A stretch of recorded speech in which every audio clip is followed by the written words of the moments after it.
الطبيب المهني هو طبيب الأجيال، لأنه إذا استطاع الشخص العامل أن يعيش حياة طيبة وأن يكون متقاعدا في صحة طيبة، الله عز وجل أصلا حيكون سعيد.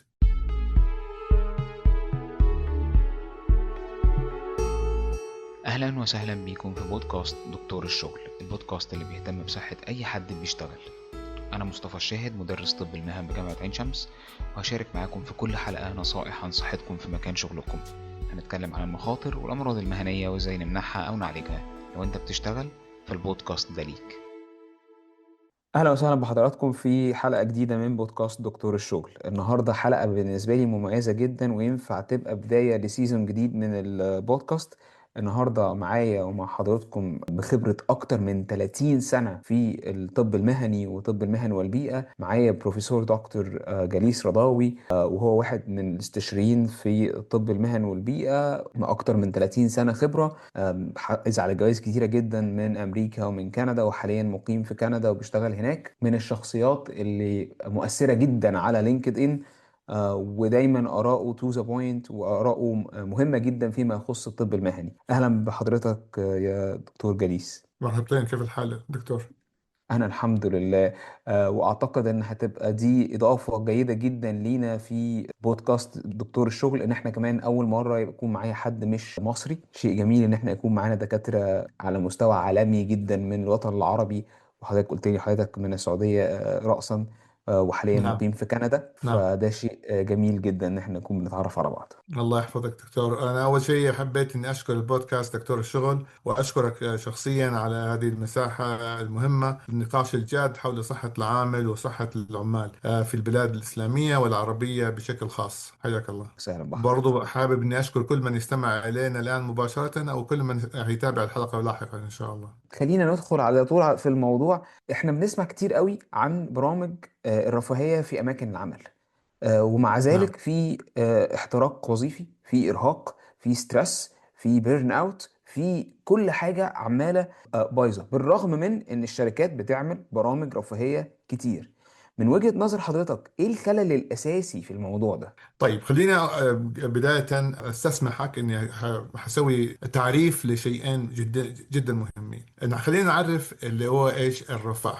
الرفاه او الويلنس عبارة عن تعبير معناه انه الشخص او الفرد او العامل او العاملة هم المسؤولين على صحتهم المهنية، صحتهم النفسية، وصحتهم السيكولوجية والجسمانية. الويلنس كونسبت اللي هو فكرة الويلنس هي ليس يعني لها علاقة وليس لها علاقة بالويل بينج اللي هي التأثير الطيب للجسم، الويل بينج صح، الصحة العامة. فالفرق بين الويلنس واوكيبيشنال هيلث ويلنس هو انه الاوكيبيشنال هيلث ويلنس او صحة الطب المهني والرفاهية، لما يكون الرفاهية تحت الطب المهني احنا بنتعامل معاه ك preventable issue، يعني كموضوع احنا نريد الوقاية من حدوث التأثيرات النفسية والجسمانية وكذا، صح؟ يعني احنا عادة في الطب المهني بنشوف الايجنت اللي هو المواد الكيميائية، المواد الفيزيائية، المواد او العوامل النفسية،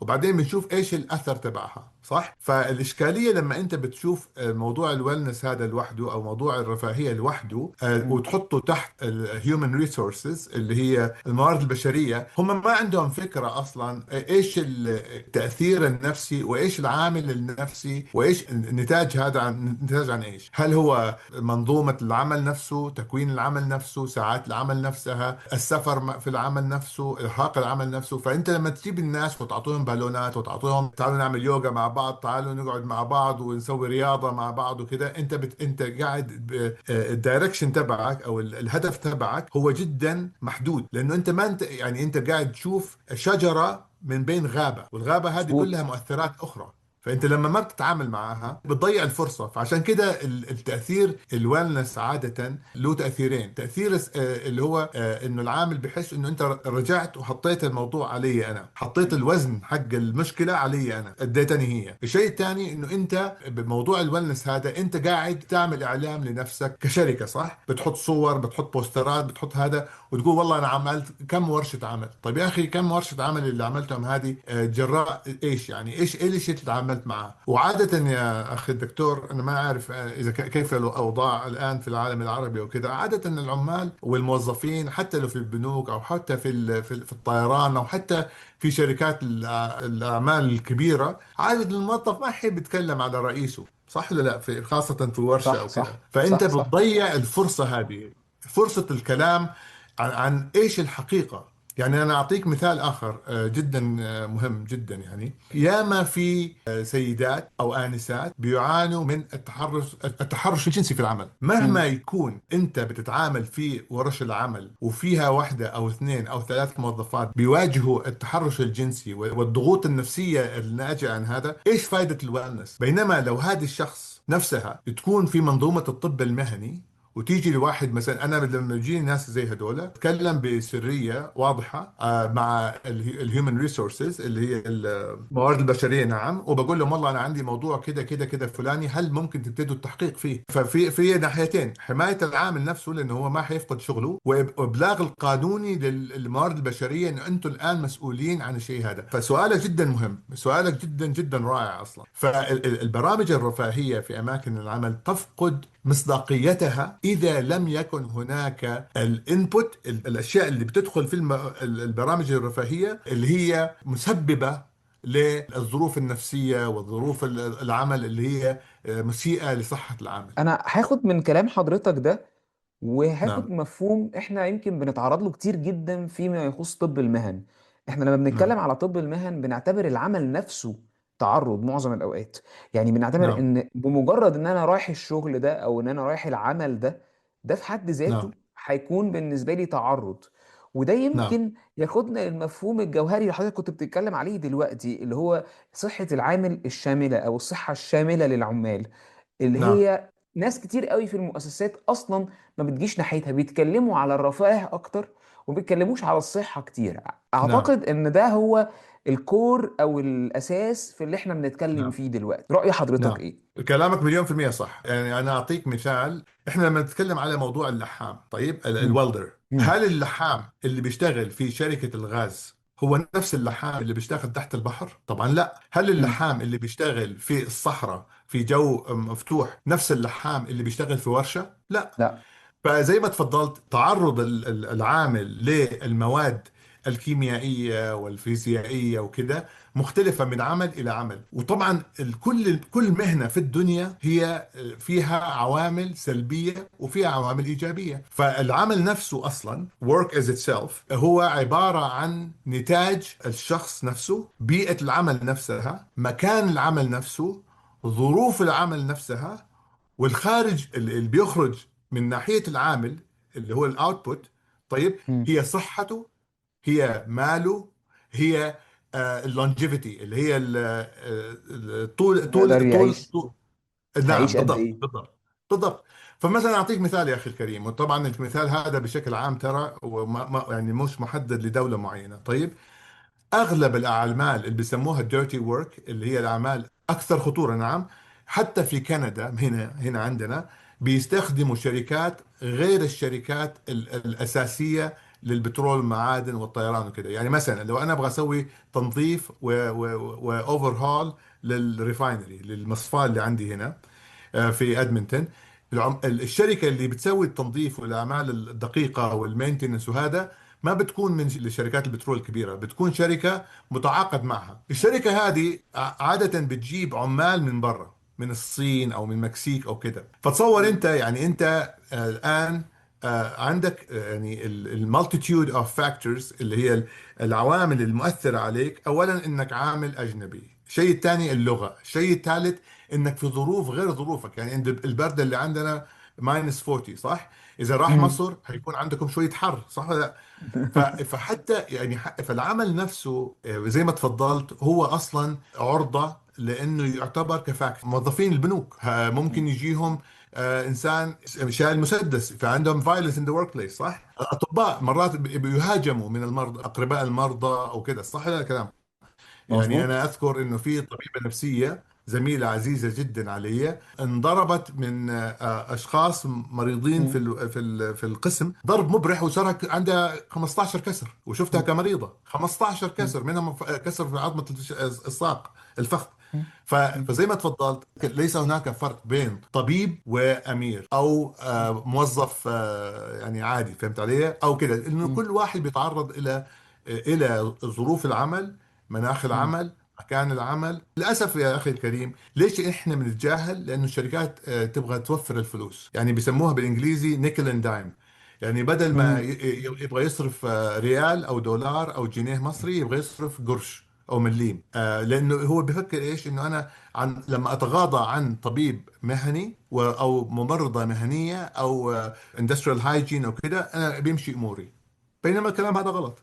فطبعا انت بتدفع الثمن فين؟ لا قدر الله يصير حالات وفاة، لا قدر الله تكون عندك نسبة الوفيات للسرطان عالي والاشياء هذه. فطبعا تطلع في الجرائد وكده. فطب المهن نفسه زي ما تفضلت، هو يعتبر تعرض مهني، ويحتاج الى اطباء مهنيين وممرضين مهنيين يساندوه، في وجهة نظري. طبعا يعني حضرتك قلته ده اساس. ويمكن يحضرني ان انا كنت لسه بعمل زي ريسيرش بسيط كده على ريتيرن اون انفستمنت، او نعم. العائد على الاستثمار في الصحة المهنية. نعم. وكان بيتقال انه 4 لواحد. ده طبعا كانوا بيتكلموا بالستيرلينج نعم. بالاسترليني.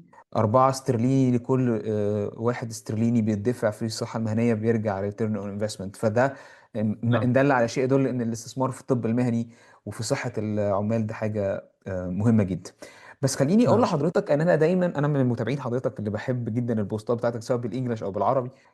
لقيت في حاجة دايما حضرتك يعني بتقولها ودايما بتؤكد عليها، ان البرامج الرفاهية لو طلعت قبل ما اعالج المشكلة الأساسية، قبل ما تاكل الاوريجينال هازارد او الخطر اللي موجود الاساسي اللي موجود، ده هيعمل لي مشكله. لان انا لو انا ما عملتش الكنترول او التحكم في الشغل، او ان انا عملت البريفنشن الاساسي، الوقايه الاساسيه، معنى كده ان انا برامج الرفاهيه اللي انا بعملها في الاخر دي، ده معناه ان انا الناس دي تعبت. فانا بحاول ان انا اقفل الموضوع من اخره. يعني انا لما اجي اعلم الناس ازاي تعمل بريزنج اكسرسايز عشان، او يوجا، او الحاجات اللي حضرتك اتكلمت عليها دلوقتي عشان بس ان هم يهدوا، نعم. انا كده باجي على اخر الموضوع، ما جبتش اوله. فيا ريت لو بالضبط. نتكلم على الجزء ده. تمام. في اي مهنه، انا اعطيك مثال الان، يمكن انت يعني you think about it وحتقول يا الله، كيف المثل هذا الان. انت كطبيب مهني، لما يقال لك بالله اعمل لي برنامج رفاهيه لرجال المطافي في مصر مثلا، طيب انت لو عملت لهم بريثنج اكسرسايزز ويوجا وفيزيكال اكسرسايز، ان مم. هم يكون عندهم صحه قويه وكده، هل هذا ينفع الان؟ هل انت الان احتويت كل المخاطر اللي الرجل المطافي بيواجهها؟ طبعا لا. لا. طيب البريفنشن ايش؟ احنا طبعا احنا عارفين ان البريفنشن عباره عن برايمري بريفنشن، سكندري بريفنشن، تيرشري بريفنشن، صح؟ 3 مراحل، الاوليه بالضبط. والثانويه والثالثه. تمام. بالضبط، نعم. في مثال الرجل المطافي، وانا كنت رجل مطافي فولunteer في ايام ارامكو. مم. البرايمري بريفنشن ايش بيكون؟ طيب البرايمري بريفنشن انا لازم افهم ايش الشغل تبع الرجل المطافي او السيده اللي بتشتغل في المطافي. هم بيتعرضوا الى فاير هازارد، صح؟ النار. مم. بيتعودوا درجة حرارات عالية جدا، مم. درجة ان هم لازم الشخص يكون لابس البنكر سيت وكل الاشياء تبعت المطافي. عادة بتكون حوالي 20 باوند، 20 باوند بدون الاكسجين، ومع مم. الخوذة والاكسجين والملابس هذا بتكون كده كده كده. طيب هذا درجة حرارة جسمه اصلا مرتفعة، صح؟ مم. غير كده، هذا الرجل هو بيدخل في النار والناس عماله تطلع من النار، في طبعا سايكولوجيكال امباكت، صح؟ السيكولوجيه تبعت رجل المطافي، هو الشخص هذا بيدخل عشان يحمي وينقذ الناس من النار، فبيدخل في مم. النار، صح ولا لا؟ والناس مم. الثانيه عماله تطلع. طيب تصور انت الان درجه الستريس اللي في الرجل هذا قاعد يفكر فيها، وهو داخل عنده اهله، عنده اسرته، عنده ابوه، عنده امه، صح ولا لا كلام؟ طيب إذا أنت ما أخذت في الاعتبار كل الأشياء هذه وعملت له برنامج أساسي يعتمد على من أول التغذية إلى لا قدر الله إذا أصيب، كيف حيكون الإصابة تبعته وكيف تتعامل مع الإصابة تبعته إلى تقاعده، أنت ما سويت له شيء. هل بينفع يا أخي الدكتور إنك تعطي له بالون وتخليه يروح يوجا او تمارين التنفس، وتقول له والله بالطريقه ديت احنا عملنا اللي علينا. هل هذا منطق؟ لا طبعا. صح لا؟ لا طبعا. فانا بعطيك المثال هذا، فكر في نفس لو المثال هذا. يعني انا ما وفرتش آه. لرجل الاطفاء ده الجير بتاعته او العده بتاعته اللي هيقدر يلبسها تحميه بالضبط. من وطمنته ان بالضبط. انت عنده سايكولوجيكال سيفتي دلوقتي، ان انا على الاقل في حاجه بتحميني وانا داخل، او في معايا التيم بتاعنا احنا متظبطين مع بعض هنشتغل ازاي. ده كله يعتبر من ضمن البرامج اللي هتبقى في صحته المهنيه النفسيه كمان، اللي هتحسن بالضبط. رفاهيته. كنت هقول لك على مثال تاني من أكثر الأمثلة اللي هي بتحزن الشخص. لو تقرأها، لو تقرأ، أنا بحب أقرأ عن الكوارث الطبيعية والكوارث اللي هي بيسببها الإنسان. فلما تقرأ أنت التقرير تبع شيرنوبل، وتقرأ الناس المساكين، رجال المطافي المساكين اللي دخلوا جوا عشان يحاولوا يحفظوا البلدة من الإشعاع الذري اللي كان صاير، وتشوف الهدوم اللي كانوا داخلين فيها، وما في احد كان لابس هدوم يعني بي اي، بيرسونال بروتكتيف اكويبمنت، الادوات الواقيه من الاشعاع، وكلهم ماتوا بسرطانات. وبعضهم مات في ايام، وبعضهم مات بعد سنوات. فيعني حتى في الغرب هناك في بعض المؤسسات، مش كل المؤسسات، بتستهتر في انها توفر للعامل الادوات الوقائيه اللازمه لحفظ الشخص من تأثير العمل، وإنه تحميه من لا قدر الله حالات الإصابات وحالات الوفاة وكذا. خليني اسال حضرتك سؤال اخر. امتى تقف بقى برامج الرفاهيه دي؟ يعني امتى نقول ان برامج الرفاهيه دي خلاص كده ده مش ده ما بقتش بس ممارسات شكليه، دي كمان بقت مؤذيه؟ اعتقد احنا جاوبنا على الجزء ده واحنا بنتكلم، وحضرتك برضو صحح لي اذا كنت انا فاهم غلط، ان هي هتقف هنا لما احس ان العامل بياخد حاجه ملهاش معنى، بياخد بالونه بيتعمل له بيتزا بارتي وناكل بيتزا ونروح البيت وخلاص والدنيا كانت لطيفه، عملنا اوتنج لطيف وخرجنا مع بعض، لكن ما عملناش يعني انا لو انا وفرت له مكان لراحه جوه الشغل، اعتقد ده ممكن يبقى الانبوت بتاعه اكتر من ان انا بس ان انا بعمل له يوم في السنه. ولا رأي حضرتك ايه؟ كلامك صح مليون في المية. أنا حديك مثال تاني عن شركات السيارات في ألمانيا الغربية. ألمانيا الغربية، مو ألمانيا الآن، يعني هي ألمانيا الغربية. وأنا كنت أيامتها طالب في كلية الطب، رحتها وشفت إيش عندهم مصانع المرسيدس والبورش وكذا، سيارات البورش وسيارات الأودي. ورحت ابغى اشوف ايش هم. كنت حابب الطب المهني، وحبيت اشوف ايش البرامج اللي هم بيعملوها. العامل في المانيا ذاك الوقت اللي كان بيشتغل في افران الحديد وافران تصهير المعادن، كانوا بيعطوهم مدة شهرين استجمام في أحد الأماكن العظيمة في الاستجمام في ألمانيا الغربية، البلاك فورست. ورحت شفت إيش البرامج اللي كانت عندهم. كانت برامج ممتازة جدا، من السونا والمساجات والرعاية الصحية وكذا وكذا. لكن وقتها ما كان عندهم الإدراك إنه الطب المهني هذا لسه، يعني كان لسه في نشأته أيام الثمانينات، وما كان عندهم الفكرة إنه هذا البرنامج اللي هم بيصرفوا عليه فلوس كثيرة بيؤدي إلى استخراج اللي هو محتاجينه. لكن بعد ما صارت في عندهم حالات كثيرة من الميزوثيليوما وسكين كانسر والأشياء هذه، ابتدوا يدرسوا العوامل اللي صارت جراء اكسبوجر للعمال هذول. فبدأوا في تحسين البرنامج تبع الطب المهني على حساب الشهرين اللي هم كانوا بيسووا فيها رحلة الاستجمام. ووصلوا إلى مرحلة إنه الفلوس اللي كنا إحنا بنصرفها في وقت الاستجمام اللي هي الرفاه، لم تكن لتحمي عمالنا من الأمراض والسرطانات والأشياء هذه. طيب هذا مثال كبير على فشل برامج الرفاه، مع إنه يعني كان لها يعني منتج كويس، صح؟ إن العامل فرحان، صح؟ لكن العامل المبسوط اللي هو الآن عمره 20 سنة أو 25 سنة، يبغى كمان يحتاج إنه يكون مبسوط لما يكون عمره 50 أو 60 أو حتى يوصل ال 50 و 60. خلي يعني سيبك أنت من إنه هو يعني يكون فرحان، صح؟ فحكاية إنه أنت تحط كل الوزن في ميزان أو معيار الرفاهية، أنت مخطئ.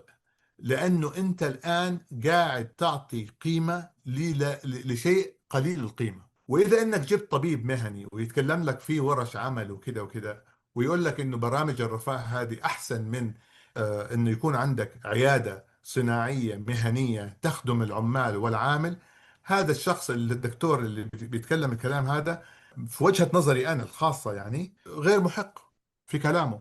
لأنه برامج الرفاهية مهما تكون هي بتساعدك على شيئين. أولا، مدير المؤسسة مهتم بأنه يخليك سعيد لفترة، ولكن في مم. نفس الوقت هو بيحط وزن الرفاه وكمية الصحة عليك أنت. يعني بيديك شنطة السفر تبعتك، بيقول لك أنت مسؤول عن صحتك، أنت مسؤول عن أنك تعيش مرتاح وتعيش كويس وصحي ومدري إيش ومدري إيش. خلينا نعطيك مثال. فلنفرض أنه في عندك ورشة سليب هايجين. طيب كيف انك مم. تنام كويس؟ طيب يا اخي، انت كيف حتنام وانت ظهرك مكسور مم. وركبتك ما انت عارف تشيلها صح فوق راسك، وعندك مظبوط. صداع فظيع، وعندك برضو اهلك في البيت، ولانك اشتغلت اوفر تايم في وظيفتك، لانه المؤسسه شالت 4 موظفين.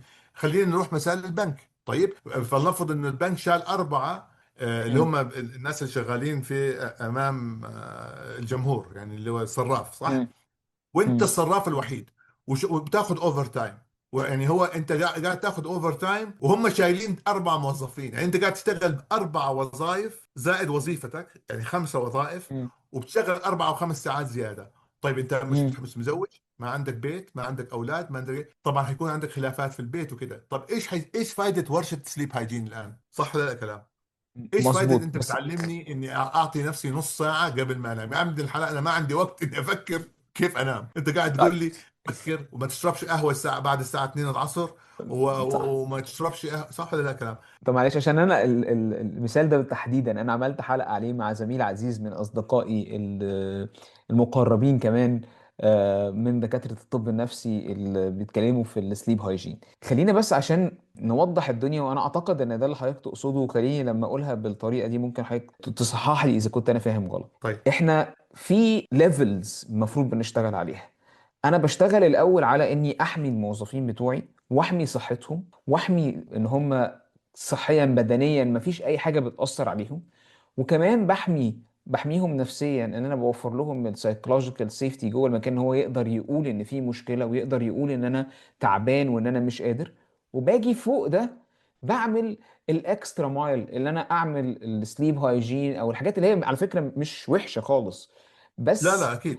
اللي حضرتك تقصده ان انا محتاج ان انا ما ينفعش اعمل البناء من فوق من غير ما اكون مظبط الدنيا من تحت. يعني لو انا مش لو بالضبط. انا زي لو العامل ده ظهره وجعه، وانا فعلا مش مهتم بالارجونومكس بتاعت المكان، او ان الكراسي اللي في المكان تكون مناسبة لظهره، او القعدة والوقفة والمكان يكون مناسب ليه، وانا مش مهتم بده، وبعدين اقول له سليب هايجين، لا ما هو انا كده بهرج فعلا.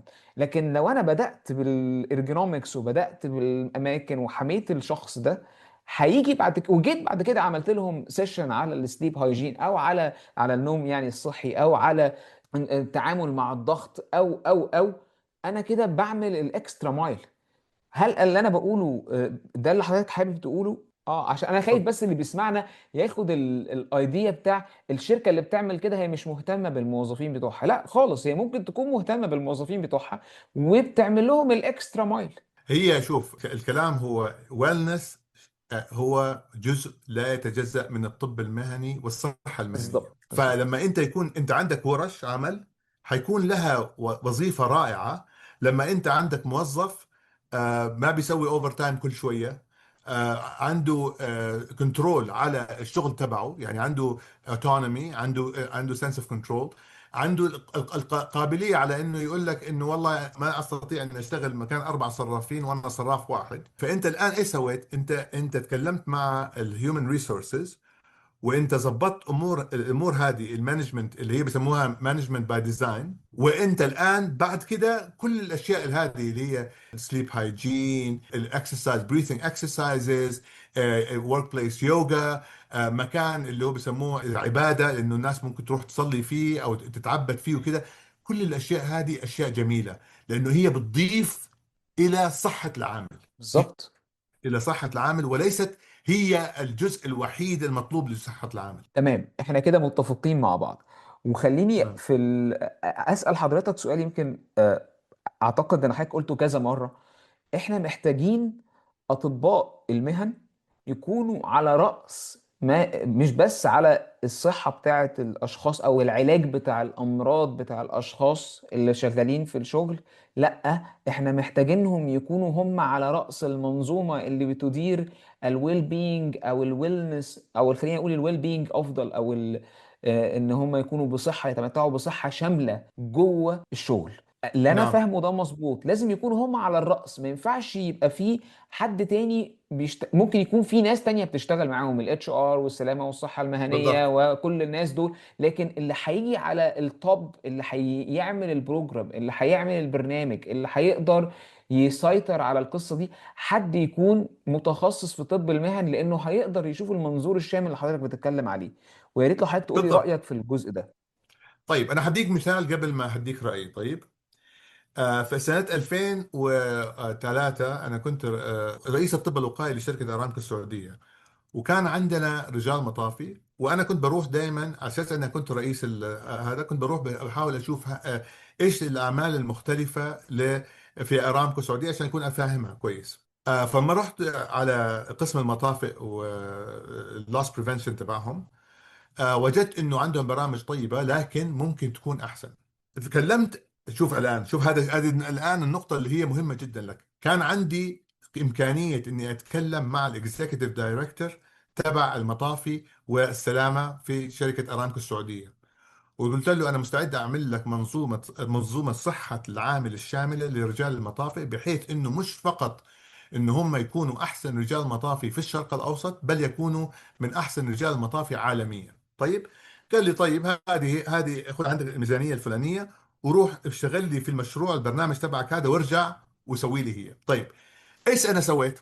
درست كطبيب مهني واستشاري مهني، درست حالات التعرض، الجرعة والمدة التعرض، النتائج الصحية المتوقعة، والضوابط الأكثر فعالية لهذا المنتج، لهذا العمل، آسف، وكيف تضع حدود مهنية تحمي العامل والنظام. طيب، لأنه لازم يكون واحد في النظام السعودي. أخي الكريم، خلال سنتين من إني سويت الويلنس بروجرام تبع رجال المطافي الأمريكية، الأرامكو السعودية، آسف، والناس الفريق العمل تبعي، استطاعت رجال المطافئ السعودية ان هم ياخذوا اولمبياد، 5 ميداليات في اولمبياد رجال المطافئ بعد 5 سنوات من الامبلمنتيشن تبع البروجرام هذا. ما والسنة اللي شاء في الله. يناير السنة هذه اخذوا 12 ميدالية. طيب. ما شاء ايش الله. معناها؟ لما يكون الطبيب المهني عنده القدرة انه يكلم الرئاسة، وعنده الدعم من الهيومن ريسورسز، وعنده الدعم من الفاينانس، وعنده الدعم من كامل الشركة، لانه انت رئيس الشركة او رئيسة الشركة ممكن تيجي تقول لك والله يا دكتور فلان فلاني، انا ابغاك تعمل البروجرام هذا وتظبطه خلاص. انت الان تستطيع ان تفهم ايش الانبوت وايش الاوتبوت. انا يا اخي انا عندي مشكلة في سيليكوسس، انا اشتغل مع جماعه السيفتي على اساس انه الناس تبعوني ما يكون عندهم سيليكوسس. طيب ايش نعمل يا دكتور؟ يا جماعه نجيب الاوكيبيشنال هايجينست ويقول لك والله يا ابن الحلال، الساعه الفلانيه للساعه الفلانيه في مصر الظهر بتكون الشمس طالعه جدا وتكون حاره، او في السعوديه. طيب. فالرمل نفسه بيكون معرض الى انه يكون جاف. طيب. والهواء في الموسم الفلاني للموسم الفلاني بيكون جاي من الناحيه الفلانيه الى الجهه الفلانيه. طيب يا جماعه الخير، سووا الاعمال في المنطقه الفلانيه من الشهر الفلاني الى الشهر الفلاني. طيب. اذا احتاجنا انه نعمل العمل هذا في الشهر الفلاني الى الشهر الفلاني اللي فيه الغبار عالي جدا، حطوا مويه، ارموا مويه على الرمل بحيث انه الرمل يكون مم. مثبت، مم. وعيدوا زياده المويه كل 4 ساعات 5 ساعات كده. تصور انت يا دكتور، انت كم بتحمي حياه، سيبك انت من الفلوس. حياة طبعا، حياة كتير كتير. انت تصور انت العامل اللي جايك مثلا مش من القاهره، مثلا جايك من الصعيد، او جايك من اسوان، او جايك من اي مكان بعيد، بيرجع بيته، يرجع بيته وهو عارف يتنفس، وهو عارف انه يعيش ويفرح معاهم، عارف انه يصير شيخ بين اولاده واحفاده. حقيقي. فكلامك مليون في المية صح. لما يكون عندك الرجل او الست الدكتورة المناسبة في الطب المهني، وعندهم وعي بايش مخاطر العمل، تستطيع أن تقي الناس من مخاطر العمل، تستطيع أن تضع قفل على باب الأمراض المهنية، أو حتى تقللها. وإذا كان عندك فريق يا دكتور، يعني مثلا فلنفرض أنت بتشتغل لشركة من شركات الأعمار في مصر، شركة كبيرة لها صيتها ولها كده، لما يعطوك فريق، أنت تقول لهم والله أنا محتاج إلى ergonomist، أنا محتاج إلى occupational hygienist، أنا محتاج إلى 4 occupational health nurses. أنا محتاج إلى شخص يطلع في الفيلد ويدرس الناس كيف يحموا نفسهم من، يعني أهم الورش اللي يعني في الويلنس اللي ما لها يعني ثمن، يعني من غلاوتها لا تقدر بثمن، الهيت ستروك، صح ولا لا؟ صح صح ضربات الشمس وضربات صح. فمثل هذه الورك شوبس، لما يكون الورك شوب مدروس صح ومحطوط لاحد المخاطر. يعني مثلا سليب هايجين، نرجع للمثال تبعه. سليب هايجين هذا جدا مهم للطيارين، جدا جدا مهم لسائقي القطارات، جدا مهم للتراك درايفر، صح ولا لا؟ لما يكون عندك صح شركة صح. نقل، لما يكون عندك شركة هذا، اهم شيء عندك ايش؟ انه العامل ما ينام وهو بيسوق. انه مظبوط. الجراح ما ينام وهو عم بيسوي نص العملية تعبان. مظبوط مظبوط. فهذه الورشة الآن مدروسة صح. ومين درسها ومين قال إنه لها قيمة؟ الدكتور الطب المهني. فهنا أنت إيش عملت؟ الشيء وكان له منتج مليون في المية صحيح. وفي أي مؤسسة أو في أي مكان عمل، حتى البنوك، حتى اللي هي شركات البترول، شركات الطيران، شركات الغوص، المراكب، الشرطة العسكرية، الحرس الوطني، الجيش المصري، الطيران المصري، كل الأشياء هذه، كل المنظمات العظيمة هذه، كل الأشياء اللي فيها تجد فيها دعم حكومي أو خاص، يجب في وجهة نظري أنا يكون لها طبيب استشاري طب مهني في الهاي ريسك جوبز اللي هي شو شغلانات ربك يا محمد. عالية الخطورة، الشغلانات بالضبط. العالية الخطورة. هذه لازم الدكتور، لازم ليش؟ لأنه هذا الدكتور وهذه الدكتورة يستطيعوا أن يعطوا رسالة واضحة جدا. وعلى فكرة هذه النقطة الثانية اللي حبيت أقولها، أنه لازم يكون ما في شيء بينك وبين رئيس الشركة في وجهة نظري أنا. يعني أنا اشتغلت في أكسون موبيل، امبيريال أويل، هنا في كندا وأمريكا، وكنت رئيس الاستشاري التنفيذي الطب والصحة المهنية في الشركتين هذول. طيب في كندا، في كل كندا، كان بيني وبين رئيس الشركة الفايس بريزيدنت اللي هو تبع الفاينانس، يعني ملوش علاقة بالصحة المهنية. فكان الرجل ايش بيقول لي؟ اطلع كلم الرئيس، اطلع كلم رئيس الشركه، اطلع كلم رئيس الشركه. فكان رئيس الشركه وجماعه البورد هذه، لا يعني بعد ما اعطيتهم اول محاضره عن ايش اللي احنا بنسويه وايش بنسوي وكذا وكذا كذا، خلاص صار عندهم ثقه بانه احنا ما حتجينا اخبار سيئه علينا في الجرايد. طيب لما انت ما بتطلع عليك اخبار سيئه وما عندك نسبه وفيات عاليه وما عندك نسبه سرطانيات عاليه وهذا ايش بيصير؟ الستوك ماركت بتشوف الاشياء هذه، هم ان ما عندك عليك قضايا، ما في عليك دعاوي، ما في عليك هذا، ما في عليك هذا. فحتى اليونيونز اللي بيسموها ايش اليونيونز، اتحادات او اتحادات اتحادات العمال العمال. وكذا، بكل ايوه، ما خلاص انت الان ما عندك مشاكل. فإمكانية الشخص يا دكتور، الطبيب المهني أو الاستشاري المهني، إن هو يكون في أعلى الهرم ويتكلم مع أعلى الهرم، هذا شيء جدا مهم. لأنه ما في بينك وبين رئيس الشركة أي فلتر. فلو في حالات سرطان بتطلع تعلى، تقول له والله كذا كذا كذا كذا، ممكن على طول تشتغلوا عليها. وما فيها فضايح على قولتهم، صح؟ ما فيها فضايح، ما فيها اخبار لانه انتوا وجدتوا مشكله وحليتوها، حاولتوا تحلوها. لكن المشكله ايش بتصير يا دكتور؟ لما انت رئيسك فوق رئيسك فوق رئيسك فوق رئيسك فوق رئيسك، كم لاير، كل ما زادت اللايرز هذه الخبر بيتغير على صح بال ما صح. توصل للرئيس الشركه. كيف الحال يا استاذ رستم؟ والله كله تمام يا استاذ رستم. تمام، والكلام اتغير المصداقيه. والمعلومة بالضبط. اتغيرت، وكل واحد خايف من اللي فوقه فبيقول له المعلومة أحسن شوية فبيقولها له أحسن شوية لغاية ما توصل في الآخر إن هي أحسن حاجة. فطبعا عند بالضبط. حضرتك حق.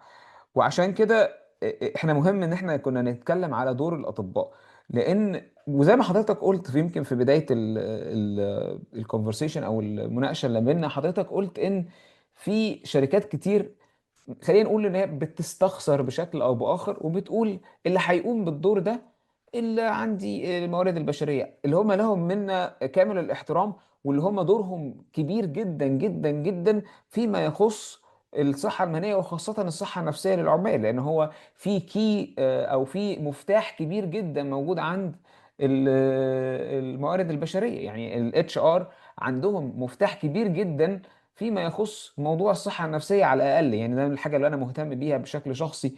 فهم عندهم مفتاح كبير، لكن المايسترو بتاع القصة لازم يكون طبيب مهني عشان يبقى ملم بالقصص دي كلها وملم بالصحة الشاملة للعمال. أظن ده اللي احنا الرسالة اللي احنا قلناها في يمكن في آخر 10 دقايق أو ربع ساعة اللي احنا اتكلمنا فيها.